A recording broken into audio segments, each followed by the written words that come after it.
अस्सलामुअलैकुम। Property exchange के platform से मैं हूं आपका होस्ट मोहम्मद सलीम। इस वक्त मैं जिन्ना एवेन्यू के ऊपर हूं और जिन्ना एवेन्यू आप लोग जानते हैं 400 फीट वाइडर रोड है, बहुत वसी रोड है। और इंफ्रास्ट्रक्चर की अगर मैं बात करूं तो आप देख रहे हैं कि ये रिपेयरिंग चल रही है। रिपेयरिंग क्या ये मतलब आप कह लें कि ये रीमेकिंग एक किस्म की होती है कि बैरिया टाउन पे जहाँ पे एक थोड़ा बहुत भी इनको बैरिया टाउन के अंदर लगता है कि यहाँ पे डेवलपमेंट जो है वो या रोड के ऊपर कोई खड्डे शड्डे या कुछ रोड में प्रॉब्लम्स आना शुरू हो गए, क्रैक्स आना शुरू हो गए क्योंकि ट्रैफिक की वजह से या फिर ऐसे ही बारिशों के वजह से 2 साल 3 साल 4 साल बाद जब ज़रूरत पड़ती है तो बैरिया उसको जो है वो उसका रिपेयर करना शुरू कर देता है। इस वक्त जिन्ना एवेन्यू के ऊपर आप ऊपर ही हैं और देख रहे हैं कि ये कितनी साफ़ बनी हुई रोड को दोबारा से इन्होंने मतलब उखाड़ कर और डेफिनेटली थोड़ी सी उसमें कोई पाकिस्तान के अंदर या कराची शहर के अंदर आप लोग देखते ही हैं कि सड़कों का कितना बुरा हाल होता है। तो ये इतनी बड़ी रोड को और दोबारा से उसको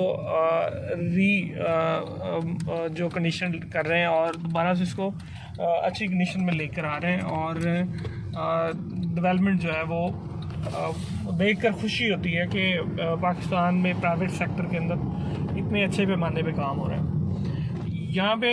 जिन्ना एवेन्यू जैसे ही शुरू होता है इसको आप देख रहे हैं कि इसकी कोई कंडीशन इतनी बुरी नहीं है और बड़ी अच्छी अभी भी सिचुएशन है। लेकिन क्या है कि जो छोटे मोटे इस पर आप कह लें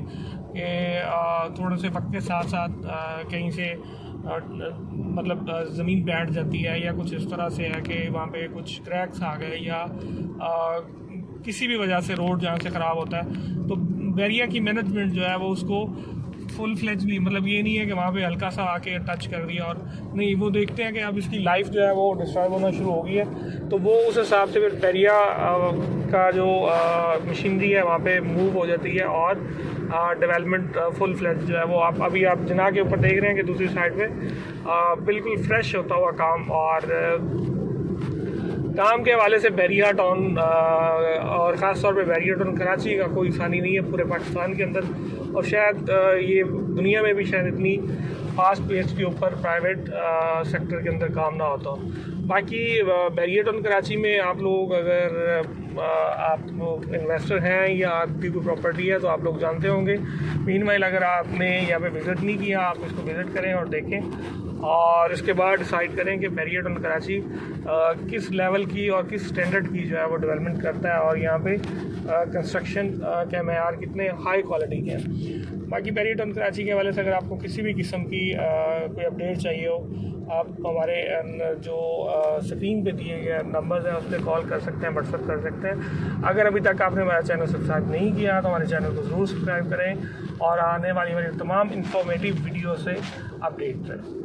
इसी के साथ अपने होस्ट मोहम्मद सलीम को इजाज़त दें। अपना बहुत बहुत ख्याल रखिएगा। अल्लाह हाफिज़।